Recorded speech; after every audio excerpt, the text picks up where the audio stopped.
This is Kit or Miss, your weekly rundown of the best and worst kits of the World Cup in 2026. We are back. We, being me, Matt Dick, and Phil Delves.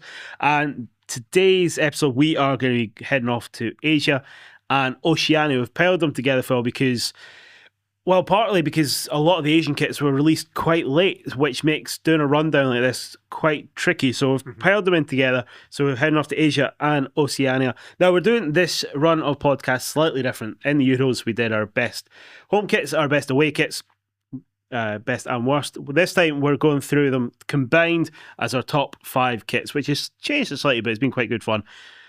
And Phil, we're off to Asia and Oceania.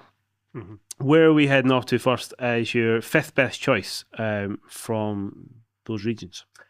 I've gone with Japan, of course, a country who've had many good kits, many good World Cup kits, including recent tournaments. But I've gone with their home shirt for number 5. And I think this one is a rare example of a central crest, which again was a bit of a thing, but has become less of a choice. There's not many kits with central crest compared to other tournaments, but I like this one here, and I think because of the way it sits within the pattern, it's really textbook. You know, the way that you've got those kind of emanating, almost like a sound wave, or I'm not sure exactly the inspiration behind this one, but I like the way, again, the placement of the Federation crest right in the middle, and the Adidas logo, albeit Adidas, you know, they've kind of enlarged their logo a bit, and they've enlarged the 3 stripes. So I'm not the biggest fan of that decision. But anyway, that aside, I think this really works as a Japan home shirt. And I think, again, as we've said with other shirts in previous pods, it pairs well with its away. So there's a good tandem. Really effective. I think, you know, I expect Japan shirts every year to be up there. This one is no different. Yeah, I really like it. I'm interested about the theory and the concept of having like the band in the middle where it all comes together. I like this kit, but we'd sort of discussed before we got rolling about the FIFA badges they've introduced, and I think this kit could be the one that's impacted the most by it. I imagine where most of the badges are going to go is right in the middle of in between the Adidas or whatever kit provider it is and the nation's logo. I imagine they'll sit right in the middle of it, with Japan having a central badge which looks really, really nice. Are they going to go underneath? I think this could be the most impacted by the badges. What's your thoughts on that? Yeah, it's going to be interesting because rumours seem to suggest there's going to be multiple badges, so not just what we're used to. But yeah, I think it will be interesting because in previous years, when this sort of thing happens, when badges get introduced, sometimes kits aren't able to accommodate them as well. Now, obviously, if FIFA had known this was coming, they could have let people know. But I suspect, again, if rumours are to be believed, they've kind of gone above and beyond what you would expect. So we'll see. With this one, they may stick them to the side, which would obviously throw the whole design off. So I think you're right. This one potentially could actually come down a lot. But there's almost a strange, for you know, nerds like ourselves, in some ways the kind of oddities are kind of interesting. So if that happened, it would give this one, albeit it might ruin the design, in the same sense it might actually be quite interesting to see, albeit potentially quite clunky. So I'm very, very curious to see how many badges we get, because again, it sounds like we might get all sorts of badges for things like Ballon d'Or winners, and you know, if you're making your debut or your first World Cup. It could be, I saw it described as, you know, we could end up almost like a Scouts uniform with the amount of badges on the shirts. Yeah, I'm not normally opposed to the FIFA badges. That's fine, but the debut badge seems to be really rankling. I think mainly because all the Scotland team are going to make their debut at the World Cup, so all of them are going to have them on for the first game, and then it's just going to look really weird when some will, some won't. I think it's a really weird sort of concept to introduce what should be a really special occasion of your debut. It will still be special, but you're going to have a badge. It's almost like when you go to Disney and you get a badge celebrating why you're there. It seems really bizarre. It's one of the multiple bizarre decisions that FIFA seem to have made over the last 18 months or so. there's a good theory actually, which I subscribe to. It might be a conspiracy, but someone's suggesting that the reason they're doing so many badges is actually because of trading cards, and obviously that's a big business, and many, especially in America, there's a lot of money to be made of cards with cutouts of kits and badges, and some of the most valuable trading cards, sports trading cards that is, will have these kind of patches. And again, so the whole idea of debut patches, that is a very American thing. Yeah. That has been introduced across sports. That came into MLS recently. So you can kind of see the train of thought where if you're someone who, if you want to basically make money, all these little badges add a unique identifier, which, and again, this could be a just conspiracy, but I think that makes sense. Yeah. Ultimately, it doesn't. Again, it's fun and it's an oddity, but I agree with you that it's going to be very odd if they go as all in as it suggests. Yeah, it's a weird one. Let us know your thoughts on the whole badge situation. kittermisspod@gmail.com is how to get in touch, or find us on socials. I think we really what you don't want to see is someone wearing a debut badge in like the World Cup semi or final because they haven't made the 11. I think that would just look really restrained, although would be very valuable in that market. So that's a little thought on badges, which I think definitely could ruin the Japan home kit, but it's a very nice kit, very strong start to our Asia Oceania edition. For me, I went for a later entry that I saw, which is Iran's home kit. Now, obviously, there's been a lot going on in Iran. We're not a politics podcast, but great to see them there. I see they've moved from Mexico to to Mexico. Their base is going to be Mexico rather than the United States, which makes sense what's going on. But I really like this kit. Now, I say it pretty much every time there is a white kit that we talk about. I'm not a massive fan of predominantly white kits, but I think the detail in this is really smart. They've gone for the leopard popping out of the kit, and then the leopard print on the shoulders. I'm not a massive fan of leopard print, but the way it's been done is really, really smart. Of course, it's a unique brand to Iran as well. So I think it's a really, really clever design. And let's be honest, I think they're going to have a lot of goodwill for those maybe outside the United States, but I think they're going to have a lot of goodwill in the tournament. So for me, at number 5, I've gone for the Iran home kit. It's nice seeing something different. Not very often you see animals pop up in kits, but the leopard is going to be there on the Iran kit. Where are we heading off to at number 4, Phil? We're heading to Australia. Of course, who used to play in the Oceania Federation, but moved to Asia themselves. So I think this kit, the away kit, they've really kind of gone for something very different from a colour perspective, but it's very evocative of Uluru Ayers Rock. I believe that's the inspiration. If not, that's the first thing I thought of, that shade, that almost kind of terracotta colour. Contrasted, again, a combination which I can't really recall seeing before, with that kind of, again, a sort of teal, green, but I really like that combo. Gradient kits are hard to make work for me, and I think this one, it almost gets in because it is such a unique combo.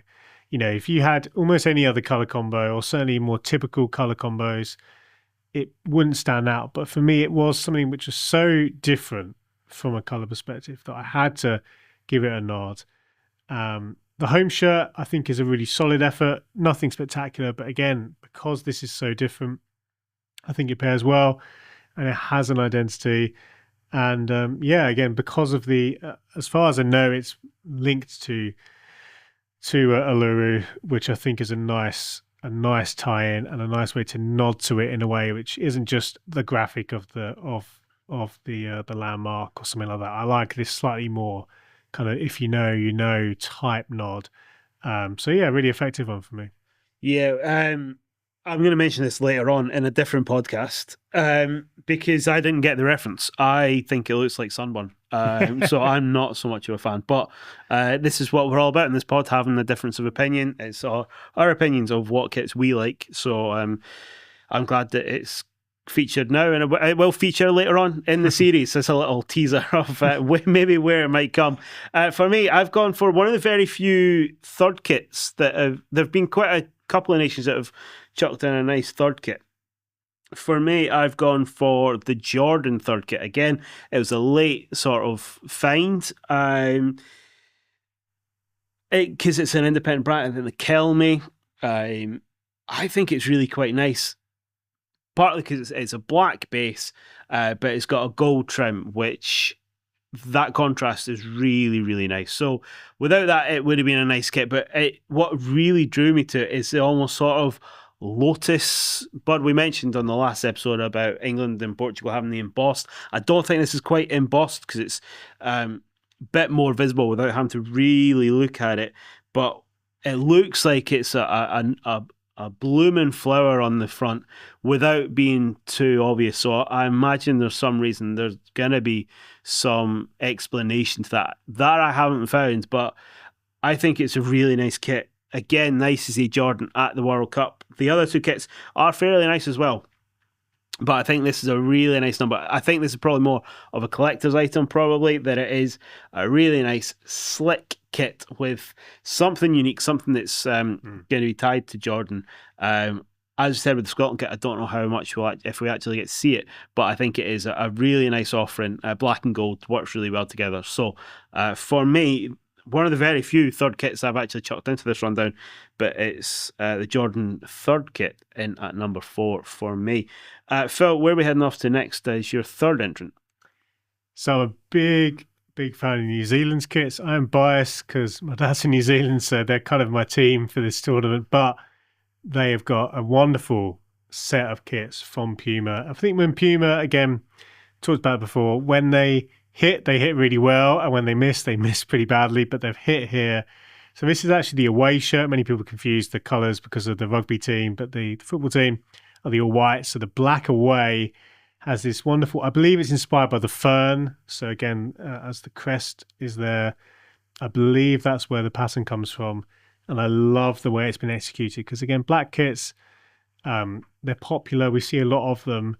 But this one, again, the pattern being, I believe, partly embossed, or certainly it has that quality to it. I think it effectively is just a black shirt with the pattern, and the pattern is so strong that it has to be up there. I love the connection. I'll be interested to see it on the sleeves as well, although I think it probably makes sense to not have it on the sleeves. I would like to see some other variations out of curiosity's sake, but I love this kit for New Zealand, for Puma. Honestly, I think it really is one of their better kits they've ever had, I would say, and it's a really effective choice.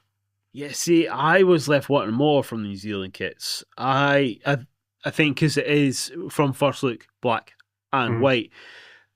Do you think if they'd maybe brought out the fern element, but maybe just a wee bit of silver through that, so it stands out just a little bit more, that you could see it and instantly go, oh, there's some ferns in there, rather than going, is there something there? Is there not? Do you think they could have made it a bit more exaggerated? And if they did, would that have enhanced or decreased the quality of the kit? Yeah, we talked about it, didn't we, last time with the likes of England, and we sort of said that, had that conversation. Similarly, I think I personally like this direction, but I think you're right in terms of if you want to reach that, the Nigeria levels of hype. We talked about Nigeria 2018. You kind of, it's very hard to achieve that if you don't go have more contrast. So yeah, I think this one, I think it's the kind of kit where in person it's going to really stand out. I'm hoping I can pick this one up actually, and I'm looking forward to seeing it there. And again, we mentioned I forget which kit it was. We talked about how it would translate to TV, but this one could go either way. I think it could be the kind of kit which, depending on how they've got the camera set up over there, it might end up looking a little bit flat. But hopefully, I'm putting a lot of my chips, so to speak, on the likes of these kits because I like that direction, even if it is harder to spot. Yeah, so if you're going to watch New Zealand, watch it in Ultra HD because that's what you need to turn to. So for me, at number 3, I've gone for South Korea's home kit. Again, it's another sort of semi-animal inspired, more topographic, maybe. I can't tell if it's meant to be the tiger stripes or if it's meant to be the hills of South Korea. I think what they've done is maybe left Looks it like up. both. Yeah, they've left it up to each person's decision. I think it's a really nice kit. Obviously, they do play into the tiger brand of their badge. But as a home kit, I think it's really strong. And the added elements that are in there are really, really nice. And if it is indeed reflecting on the mountain ranges that you can find in South Korea, I think it's a really clever way of integrating into the kit, but leaving it up to each person's opinion. But I think it looks really nice. Maybe there could have been a slight difference more of a difference in colour, so it stands out a bit more because it looks like it's dark red on red. So if it was potentially, I don't know, red on orange, I don't know, maybe a maroon that stands out a little bit more. Again, it could be one of those kits you need an Ultra HD for it to really be appreciated. But just it's a very nice kit that's very clean, but with something that's very personal to South Korea. So their home kit is in at number 3 for me. In at number 2, Phil, where are we heading off to for you? Well, back-to-back New Zealand kits. This one, the pattern is a bit different, and it's a bit of a, again, this is a nerd detail, but the Maori name for New Zealand means land of the long white cloud. So we've got a cloud-inspired pattern here. So again, it's the kind of thing where it just looks like a kind of a textual pattern, but I believe it is cloud-based. This one, interestingly, is different to the away in that it does actually continue on the sleeves for what it's worth. But I love this. And I was surprised because initially I thought, okay, they've got the same pattern on home and away, which a lot of nations still do. And it's, in some ways it's a shame. Typically you like to see something different, unless the pattern's so good, that you don't mind it twice. But I really like that they've got, again, the away, the black with the fern, this time with the clouds. So different stories, but very much connected, of course, in the identity and the kind of the symbolism of New Zealand. But I love this as a New Zealand home shirt. Many of their home shirts have been extremely plain. They're called the all whites. So what are you going to do, right?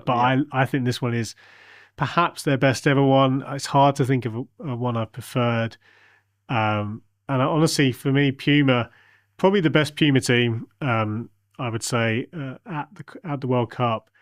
And as a combo, as a fan, indeed, it's the kind of, I couldn't really have asked more. And it's surprising given how Puma have struggled across the board, I would say, but they, for some reason, whoever's working on New Zealand kits just had a very good day, and it really did. They honestly, it's almost a perfect kit, I would say, bar one or two minor niggles. Yeah, it's really interesting because I didn't know the story of. Again, I thought it was more ferns because it's white on white. So hearing that adds to another level. It's really interesting to have kits that just go up a notch. We mentioned it on the last episode of France and the Statue of Liberty. When there's a story behind it that works really, really well, if they can bring that out, then it's definitely worthwhile. So a strong contender. I wasn't expecting to. You've won me over with them. But so if you're watching a New Zealand match, do watch it in Ultra HD to make the most of these kits, because fellas won me over. They're very, very nice. For me at number 2, I'm heading off to Japan. We mentioned their home kit already. For me, I really like their away kit. I think it's a really nice kit.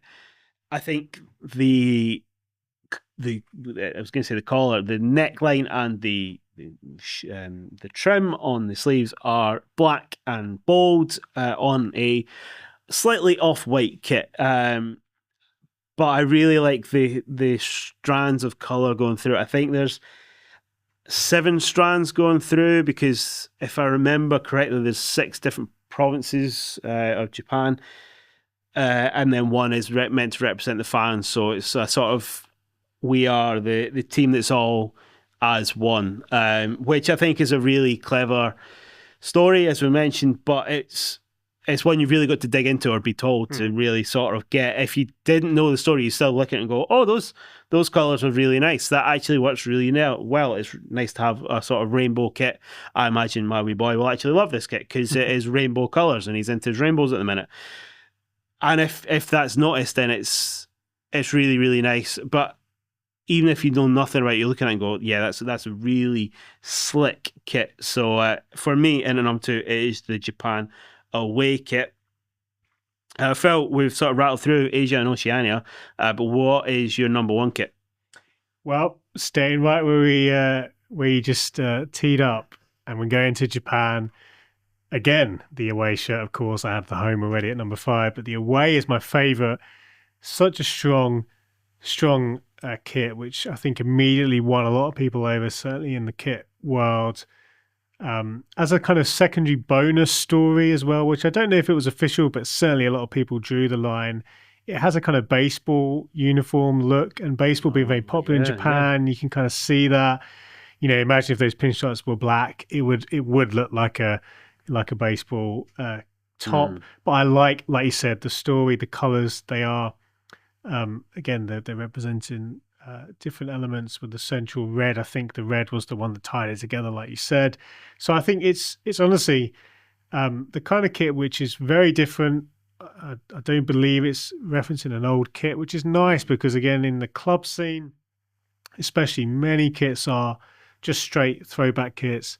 They're fun, but ultimately it can get a little bit boring, a little bit samey. You have this problem of a bit of an echo chamber where sometimes, and again, you see this a lot in the club scene where kits, because they're only ever referencing old kits, new designs struggle to break through, or at least brands often don't take risks. This is the kind of risk which I think works because it has an identity. It's not completely baseless. Again, there is a story there, but it does enough to kind of stand out, do something different that's not been done before in a way which, you come into a World Cup. This is the opportunity. This is the time to cement your legacy. So Japan have that chance with their kits because, again, they've got a bit of everything and a good combo. I think different things to different people in the Japan home and this wonderful away kit. Yeah, just to correct my story, I've just checked my notes because I was counting out the stripes as you were talking there, Phil, and I think there's more. It looks like it's 12 stripes. Right, yeah. One for each player on the field, and then the 12th middle one is for the fan that's watching. Which doesn't sound as good as my regions of Japan, but it's more accurate. So, but nonetheless, the reason stands all united as one, and it is a very, very nice kit. So, a very strong entry at number one for you, Phil. For me, I've gone back to South Korea, and one of the most unique kits at this World Cup. The official colour is space purple. Which I don't know if that adds to it or diminishes from it. I really like how they've done the Nike swoosh. I think that looks really smart against it. I think because it's slightly floral. It's not as in your face as the Japan floral number, but it is slightly floral. But there isn't any space purple kits at this year's World Cup, mainly because I think they might have made up the colour, but there isn't many purple kits out there that are a subtle purple. We've seen dark purple kits before. I think the Argentina kit from last time around was purple, and purple kits look nice generally, but this is a different shade of purple. It stands out, it's different. There is the contrast between the home kit as well. I think it looks really, really smart, and in a Confederation, I had a lot of white kits. There was a lot of kits that were white and sort of needing a bit of colour in there. South Korea, you go, we're going to do something different. We're going to try it. If it works, it works. If it doesn't, it doesn't. I'd be really interested to see this one on the field of play, how it stands up, because obviously, because it's a light purple, it will probably clash with white kits. It'll probably clash with lighter blue kits. So who they play it against will be really interesting. Obviously, it's a good contrast to the red. So I think it's really, really nice. The name of the colour is a bit more of a miss for me, but as a kit in itself, it's a really nice floral number that isn't in your face flowers, but it's a really nice entry. So for me, I've gone for South Korea away at number 1. As always, we'd love to hear what your thoughts are. Let us know your favourite kits at this year's World Cup, the ones that you think are a complete mess, and any from Asia or Oceania that you would like to get your hands on. Just find us on socials or kit or misspod@gmail.com. It's how to get in touch. Phil, let's run down your top 5. Where can you remind us where we started off? So we started with Japan's home at number 5, followed by Australia's away, number 4. Then we had back-to-back New Zealand kits, firstly the black away and the white home. And then we round off back with Japan at number 1. Yeah, and for me, I started with the home Iran kit. The third kit from Jordan was my number 4. South Korea's home was at 3 for me. The Japan away kit was just a narrow second, a very close run race. And then South Korea's away kit was the number 1 kit for me from the Asia Oceania Confederation. So I've really enjoyed this rundown. Some of the more unique kits in this top 5. I hope you've enjoyed it as well. We're going to be back next week to talk about another confederation and some more of the best kits on display at this year's World Cup. But until next week, Phil, thanks very much.